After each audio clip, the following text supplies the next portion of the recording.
Alemlerin Rabbi olan Allah Azze ve Celle'ye hamdü senalar olsun. Onun Resulü iki Cihan Güneş Efendimiz Hz. Muhammed Mustafa sallallahu aleyhi ve selleme ve onun ehli beytine salatu şerifler olsun.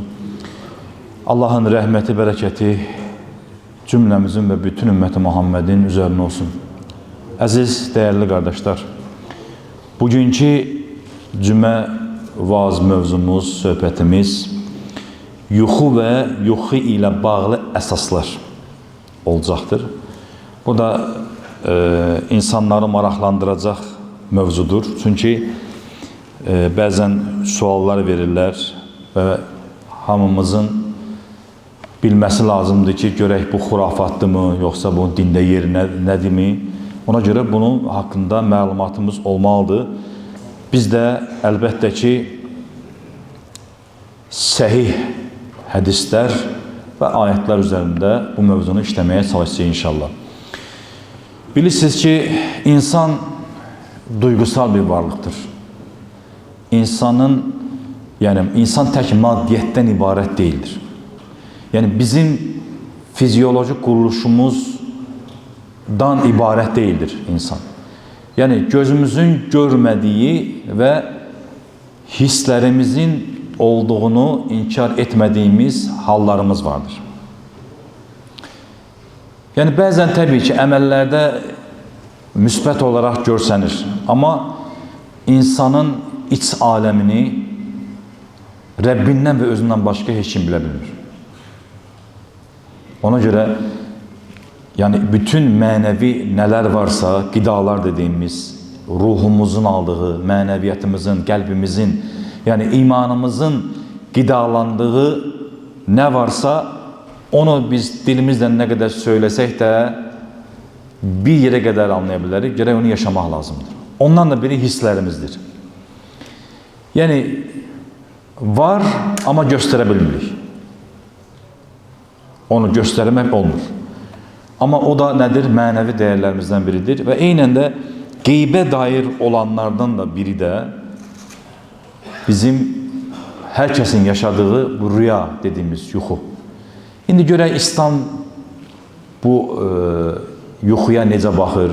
Bu yuxu hakkında ne kadar məlumat verir? Çünkü bilirsiniz ki, qeyb bilgisi Allah katındadır. Ama sadece olarak biz ne kadar bilə bilərik? Allah'ın Kur'an-ı Kerim'de ispat ettiği kadar bir de hadiste, sahih hadisler varsa o kadar bilebiliriz. Önce Rum suresinin 23. ayetinde Allah Azze ve Celle böyle buyurur. Yani bazen insanlar tabii ki yaşam tarzına göre farklanabilir ama Allah Azze ve Celle bakın Rum suresinin 23. ayetinde gece ve gündüz yatıp dincelmeyiniz, yani gecəni istirahat etməyiniz üçün, gündüzü əlləşib çalışmanız üçün, nimetinden ruzi qismətinizi axtarmanız da onun qüdrət əlamətlərindəndir. Yəni, bəllidir ki, Allah Azze ve Celle gündüzü dünyaya gelmiş ise, Allah'ın halal buyurduqlarından rızqımızın arkasında olmalıyıq. Yani, axtarış içinde olmalıyıq. Yani Allah her bir şeyde, yani yarattığı her bir şeyde bir karşındayına yani minnet olarak yaratmıştır. Yani sen mənə mühtaçsan, mən sənə mühtacam. Sen ne kadar zengin olursansa ol, senin pulunu, zekatını bir kasıb almazsa savab kazana bilmezsin. Yani birbirine minnettir. Minneti yaratmıştır Allah Azze ve Celle. Ona göre bunda da bir hikmet vardır. Yani her bir əməldə baxırıq ki, hayatın düzeninde birbirine bağlılıklar var. İster maddi, ister manevi. Ama məqsəd nedir? Allah Azze ve Celle bu dünyada vesileler kılmıştır. Birbirimize, bizi. Aynen de bu Kur'an-ı Kerim'in ayetinde gündüzü rızkımızı axtarmamız için buyurur Allah Azze ve Celle. Gecəni de bize yatmamız üçün yaratmıştır. Şimdi bu yatmaq məsələsində də əlbəttə bu yuxu dediğimiz sadik rüya mı, şeytanı mı? Bilirsiniz ki, yuxular üç türdür. İslam alimləri yuxulara üç tür bir, belə deyək, qayda qoymuş. Biri rahmanıdır, ikinci şeytani yuxu, üçüncü isə dünyavılıq. Yəni, gündüz vaxtı tərəvəz biçirsən, nə bilim, yer belirsən, gecə yatında da onu görürsən. Və yaxud da nəyi çox sevirsənsə, məsələn, gənclər maşın, eşq, BMW, nə bilim, F-30 xəyalındadır, gecə də yuxusuna o girir. Gənclərin bir də bilirik ki, hardan vurmaq lazımdır. Və yaxud da ki, bir zəhmətkeş bir insan, müsəlman nəyinsə hədəf almış. Mən ona nail olmalıyım. Gecə yuxusuna girir yəni. Bu dünyavi bir şeydir. Bu sıradan bir yuxudur. O iki əsas yuxu var ha. Rahmani və şeytani. Rahmani yuxu sadiq rüya dediğimiz. Baxın, indi hədislər də girəcəm. Baxın, oxuduğum hədislər hamısı Buxari, Müslim, Nəsai, İbn Macə hamısına keçir yəni. Yəni bir hədisin dəlillərinə baxın. Buxari, Müslim, Tirmizi, Nəsai, İbn Macə. Peyğəmbər Əfəndimiz sallallahu aleyhi ve sellem gəlin hədislərə başlayırıq. Əbu Hüreyrə radiyallahu anh'dan Resulullah sallallahu aleyhi ve sellemin belə buyurduğunu eşittim. Dedi, səmiyyətu. Peyğəmbərlikdən sonra ümmətə yalnız mübəşşirat qalmışdır. Peyğəmbərlikdən sonra bilirsiniz ki, vəhy kimlə gəlir? Peyğəmbərlərə gəlir. Ona görə Allah Resulü sallallahu aleyhi ve sellem bu şəkildə buyurur. Peyğəmbərlikdən sonra ümmətə yalnız mübəşşirat qalmışdır. Sahabələr soruşur. Ya Resulullah, mübəşşirat nə deməkdir? Allah Resulü sallallahu aleyhi ve sellem buyurur ki, salih rüyadır. Demək, salih rüyalar var imiş. Birbaşa Peyğəmbərimiz sallallahu aleyhi ve sellem Səhih və Müslim'də söylüyor. Yəni buna salih rüyalara inanmaq lazımdır. Amma təbii ki, bəzən biz istihara namaz qılırıq. Bilirsiniz ki, sünnədir. İstihara namazı bir iş görmək istəyirsən və yaxud da evlənmək istəyirsən, istihara namaz qılırsan, onu qılandan sonra danışdırmamaq lazımdır. Heç kimin özün danışmamalısan ki, yəni bir diyalog qurmamalısan. Və orada İslam alimləri nə deyir əslində? Tək rəngdən söhbət getmir ha. Nə bilim, ağ rəng görmək, yaşıllıq görməkdən söhbət getmir tək. İslam alimləri də onu da vurğulayır. Bayaq az öncə nə dedik? Bizim duyğularımız var, hisslərimiz var. Məsələn, sənə bir nəfər gəlib söz deyir. Deyirsən ki, yox, mən məsələn ondan almadım, hiss eləmədim ondan bir enerji almadım. Deyirik. Bu reallıqdır yəni. Yuxularda da o hal var. Yaşayan hər kəs bilir bunu. Oyanarkən negatif mi, pozitif mi oyanır? Və yaxud da qan tər içində oyanır, həyəcanla oyanır, sevinclə oyanır. Sanki qəlbinə bir nur inmiş və imanı güclənir. Yəni, bunlar elə-belə bir hisslər deyillərdir. Rahman hisslərdir bunlar. Əlbəttə, bax, bunu özəlliklə altından xət çəkirəm. Sizi bu yöndən də aldatmasın, şeytan. Şeytana allanmamaq üçün biz hər zaman nə deyirik? Şəriəti yaxşı biləcəyik. Sən şəriəti bir gün bilməzsənsə, bax, mükəlləfiyyətin şərtləri var, bilirsiniz. Fərzdir, vacibdir, sünnətdir, mübahdır, müstəhabdır, məkruhdur. Bu mükəlləfiyyətin şərtlərini bilməyən bir müsəlman xamdır, bax, bilmiş olun. Ona görə açağın bir elmahalımızı bir vərəqləyən, oxuyağın. Sünnət iki yerə bölünür. Sünnət müəkkədə, sünnəti qeyri-müəkkədə, məkruh özü iki yerə bölünür. Tənzihən, tahrimən. Fərz nədir, vacib nədir? Bunları bilməzsənsə hökmünü, sən hər zaman sual üçün yaşayacaqsan. Ona görə şəriət budur birinci. Əmirlər. Sən Allahın əmirlərini birinci biləcəksən. Təməl budur. Onu biləndən sonra artıq özünə çəki düzən verə biləcəksən. Yəni təməli bilən bir müsəlman ayıq, fərasətli müsəlmandır. Hər an ona aldada bilməzdir. Gəlib sənə bir xəbər verdiği zaman təməlin var çünki. İstər bu əqidədə olsun, istər fiqhdə olsun. Biz hər zaman söyləyirik. Baxın qardaşlar, əziz qardaşlar, buradan hər kəsə kimliyindən asılı olmayaraq xitab edirəm. Heç kimin birinci elminə görə yox. Dərs aldığınız, dinlədiyiniz insanın birinci onun təqvasına baxın. Allanmayın. Şeytan da çox şey bilirdi.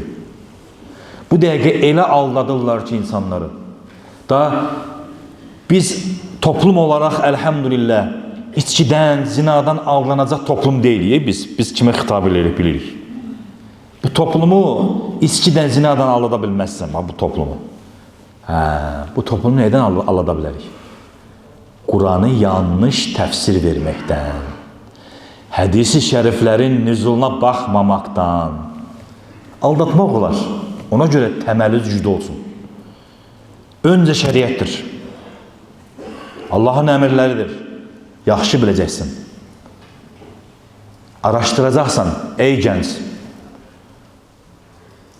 Hər kəsin bir bilgisi var əlbəttə ki. Yəni çox bilmək səni qurtarmaz, unutma. Hər zaman da söyləyirik, özəlliklə də fiqh məsələsində təqva işidir. İnsanın təqvasına baxın. Görün onun həyatı nədərdir. Bu İmam Qazzali rahmetullahi aleyhin bir sözü var. Bir insanın deyir, necə mömin, müsəlman olmasına baxmaq istəyirsinizsə deyir, onun deyir, Allah'tan arasına deyir, münasibətinə baxın deyir. Görün onun Allah'tan arası necədir? Bax, görün nə gözəl bizə resept verir. Baxın deyir, görün onun Allah'tan arası necədir? Bir müsəlmanın Allah'tan arası necədir deyəndə nə yada düşə bilər? Əlbəttə ki, birinci, əmr bil ma'ruflar.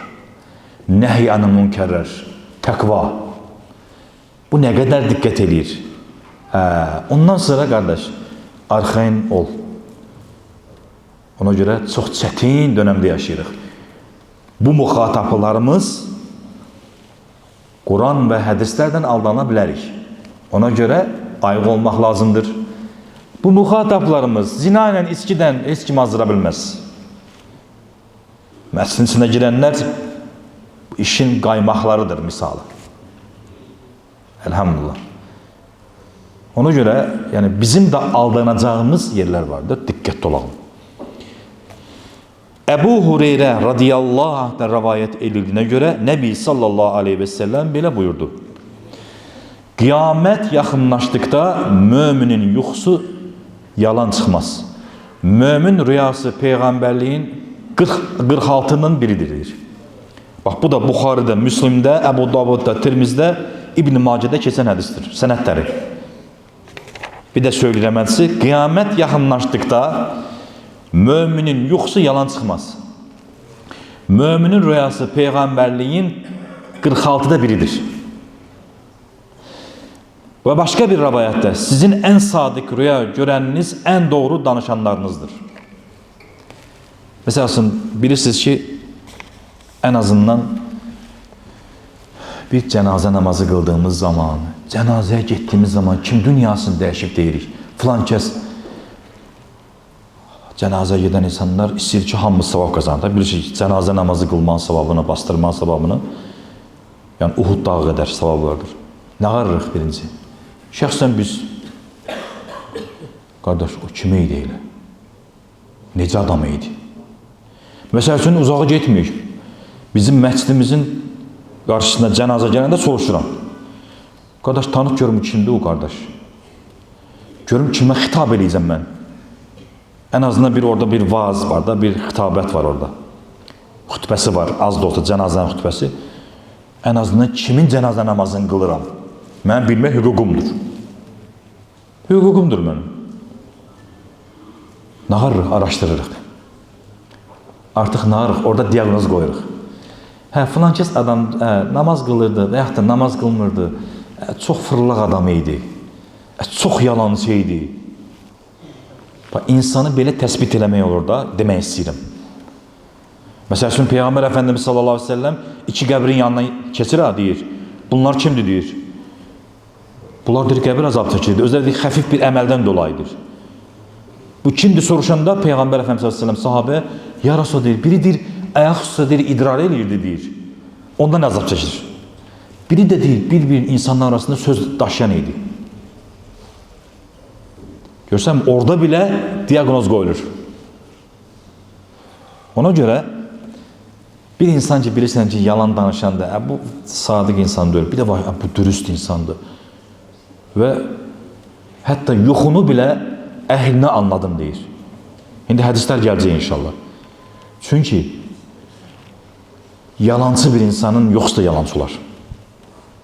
Ona göre hədisə gəlirəm. Sizin en sadık rüya görəniniz en doğru danışanlarınızdır deyir. Bax, ona getiririm. Bəli. Ebu Hureyre radiyallahu anh'tan rivayet edildiğine göre Resulullah sallallahu aleyhi ve sellem belə buyurdu. Yine səhih hədislərdir. Məni yuxuda görən adam ayıq vaxtında da elə görəcəkdir. Veya sanki məni ayıq ikən görmüş kimidir. Çünkü şeytan mənim cildimə girə bilməz. Buxari, Müslim, Əbu Davud, Tirmizi, İbn-i Macədə keçən sənədləri. Peyğəmbər Əfəndimiz sallallahu aleyhi ve sellem də hər adam da görə bilmir. Hətta onu görməkdən ötəri nələr eləyənlər var. Hansı zikr edeyim görəsən. Görəsən necə namaz qılım yatım. Görəsən nə edim. Yəni onun eşqinlə həqiqi onu görmək özü bir şərəfdir, yəni yuxuda. Baxın, kim yuxuda görürsə Peyğəmbər Əfəndimiz s.ə.v səhih hədisdir, o doğrudur. Onu bilmiş olun. Şeytan onun cildinə girə bilir, icazə verilmir. Ona görə. Başqa bir hədisdə Əbu Səid Əl-Xudri radiyallahu anh Nəbi sallallahu aleyhi ve sellem belə buyurduğunu eşitdim. Sizdən kim xoşuna gələn yuxu görərsə, həmin yuxu Allah-u Teala'dandır. Ona göre de Allah'a həmd etsin ve hemen yuxusunu danışsın dedi. Bunun bir yerde okuduğumu ben izah eləmək istəyirəm. Baxın, bilirsiniz da, nəfis haqdır. Nəfis haqdır. Peyğəmbər Əfəndimiz s.ə.v nə deyir? Dəvəni qazanan insanı məzara. Nəfis haqdır. Bəzən bizim çünkü bu haqda da vaazımız olmuş. Yəni biraz görməmişlik eləyib, qəşək köyçək balaca uşaqlar birisindən istənən vaxtlar olur uşaqların balaca. Paylaşırlar.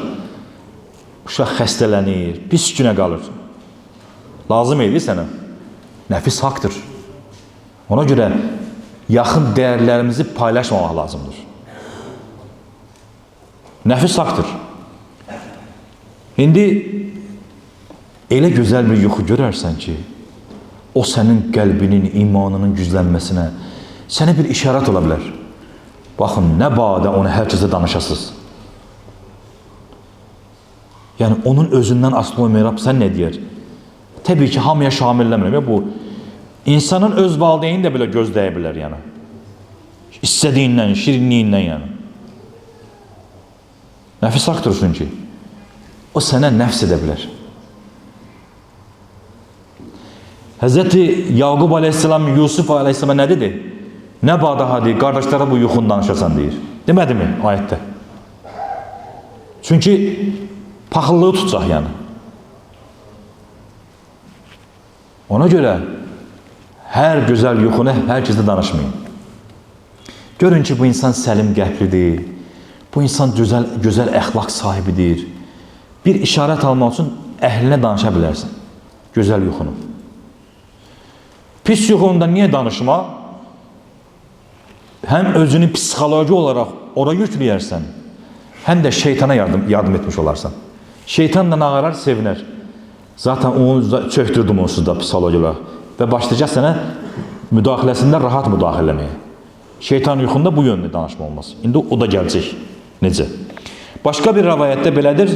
Həmin yuxunu yalnız sevdiği adama danışsın, xoşuna gelmeyen yuxu görərsə, o şeytandandır. Onun şerrinden Allah'a sığınsın ve hiç kime danışmasın. O zaman həmin yuxu ona zarar vermez. Bak, görürsünüz mü hadis? Yani danışmasın. Danışmasa zarar vermeyecek ona. Yani etkilənmə çox. Çox da belə qapılma yani ora. Özünü bağlama ki, mən yuxu gördüm, başıma bu gəldi. Ebu Katade radiyallahu anh'tan rivayet edildiğine göre Nebi sallallahu aleyhi ve sellem belə buyurdu. Salih yuhu başka bir rivayete göre güzel yuhu Allah'tandır. Pis yuhu da şeytandandır. Kim hoşuna gelmeyen bir yuhu görerse 3 defa sol tarafına üfürsün ve şeytandan Allah'a sığınsın. Böyle olan takdirde hemen yuhu ona zarar vermez. Bu da Bukhari ve Müslim'de geçen hadistir. Üfürsün sol tarafına. Ve başka bir hadiste o da var. Tüfürmek de var. Cabir radıyallahu anh'tan rivayet edildiğine göre Resulullah sallallahu aleyhi ve sellem böyle buyurdu. Sizden kim hoşuna gelmeyen yuhu görerse 3 defa sol tarafına tüfürsün. Şeytanın şerrinden de 3 defa Allah'a sığınsın. Uzandığı taraftan o biri yanına çevirirsin. Bu da Müslim'de, Ebu Davud'da, İbn-i Mace'de gelen hadistir. Yani bunları bilsiz niye biz söylüyoruz aziz kardeşler? Bu haqda çox suallar gəlir. Müəyyən bir xurafatlar da olur. Ona görə məlum olanlar bunlardır əziz dəyərli qardaşlar. Yəni bunun ötəsi, yəni özümüzdən danışmağımız, kimsənin şəxsi nəzəriyyəsindən danışmaq biraz yəni inandırıcı deyil, nə bilim. İnsanın həqiqətində sizin nətərdir? Təməli olan bir bilgi, kökündə sağlamlıq olan bilgi insanın həyatına da bir motivasiya olur həqiqətən.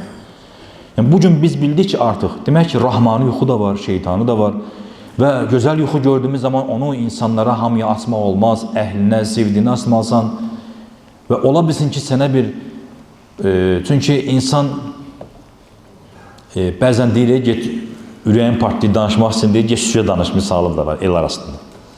Və başqa şeylər də var. Yəni onlara getməmək üçün əslində biz təməllərə toxunuruq ki, bu da qalsın yəni. Çünki qeyb məsələsində çox ifrata varmamaq lazımdır. Qeyb məsələlərində bu bir gizlindir və elə mənəvi hallar var ki, onlar da gizlin qalmalıdır. Allah'tan sənin aranda qalmalıdır. Bəlkə sənə Allah bir mesaj verir, sadiq rüya deyir. Peygamber Efendimiz sallallahu aleyhi ve sellem diyor, sadık rüyadır diyor. Ona göre bundan ötesi nedir? Temeli, delili, hiçbir kökü olmayan bilgiden uzak olmak lazımdır. Ona göre aziz kardeşler çalışmak lazımdır ki birinci növbədə her bir insan, bakın insanın hayat tərzi, yaşantısı hem ruhuna, hem insanın daxili mənəviyyətinə çox təsir edir. Ona görə boşu-boşuna Peyğəmbər Efendimiz sallallahu aleyhi ve sellemin hədis şəriflərinə baxdığımız zaman deyir, necə yaşarsınız, elə ölürsünüz. Necə ölürsünüz, elə dirilərsiniz. Yəni, yaşam tərzimizə diqqət edəyən, Allahın ikramıdır bəlkə. Allah bizə, bəzən, məsələn, bu da bizə çox gəlib danışanlar olur. Hidayətə gəldiyi anı gəlib danışanlar olur. Mənim atam belə hidayətə gəldi. Yəni, üzərimizə skor dedik, təcili yardım gəlmişdi. Yəni, infaq dedik, getdi. Amma ondan sonra onun namaz qılmasına vəsilə oldu, hidayətə gəldi. Yəni, bəzən Allah bizi bir müsibətdən ayıldır. Çünki nəsihətdən ayılmırıq bəzən. Amma biz hər zaman nə deyirik? Ya Rəbbim, bizi nəsihətdən ayılanlardan eylə. Müsibətdən yox. Ya Rəbbim, aciz et biz, ya Rəbbim. Biz aciziz, sənin aciz quluyuq. Və son bir hədisdən də inşallah, tamamlayaq inşallah mövzumuzu. Əbul Əska radiyallahu anh rivayət edildiyinə görə Resulullah sallallahu aleyhi ve sellem belə buyurdu. En büyük iftiralar bir adamın atasından başkasına ata demesi, görmediği yuxunu gördüğünü iddia etmesi ve Resulullah sallallahu aleyhi ve sellemin demediği bir sözü söylediğini demesidir. Bu da yalancılara aittir. Yalandan. En büyük iftira yani. Allah korusun. Ona göre hakikaten insanın öz dilinden büyük bir düşmanı yoktur. Öz dilindən də böyük dostu yoxdur. Bu dil var ha, balaca bir ət parçası bu dilimiz bizi cəhənnəmə də apara bilər, cənnətə də apara bilər. Allah cümləmizi yolumuzdan azan deyil, daima sırat-ı müstəqimdə istiqamət üzrə olanlardan eyləsin. Rəbbim bizi və ətrafımızı salih insanlardan münasibət qurmağı, salih insanlardan, çünki Allah Azze ve Celle nə deyir? Salih insanlardan deyir, oturun durun ki, salih insanlardan həşr olmasınız. Və Allah Resulü sallallahu aleyhi ve sellem də hədis-i şərifdə nə deyir? Kişi sevdiğinlə bərabərdir. Biz bu dünyadayken salih insanları sırat gətirəcəyik, sahabələrdən örnek gətirəcəksə və nə var özünü elmli göstərmək üçün bəzi dırnaq arası hamısına şamil deyil, pığrılar var ha, pığrılar, dığrılar var. Listə nə demək istəyirəm? Pığrı, dığrı. Fulan, pay, alimin, hassısa bir qeyri alimin adını çəkərək start gətirir ha. Sən gətirə qal. Mənim start gətirdiyim aləmlərə rəhmət olan və mə ərsəlnəkə illə rəhmətəl aləmin olan Peyğəmbər Əfəndimizdir. Sallallahu aleyhi ve sellem'dir. Və onun əshabıdır. Və ondan sonra gələn onun yaşayan onun varisləridir. Sahabədir, tabiindir, ətba'ın tabiindir. Mənim örnəyim onlardır elhamdülillah. Ona görə qurur duymaq lazımdır. Yaşantınızdan, yaşadığınız dinindən qurur duyun. Yaşadığınız dinin sahiplərindən, onların yəni gələn peyğəmbərlərdən və ashabından qurur duyun. Biz ən üstün insanların yolundayıq, elhamdülillah. Allah bizi hər zaman yaşantımızda, halımızda örnek olan qullardan eyləsin. Amin.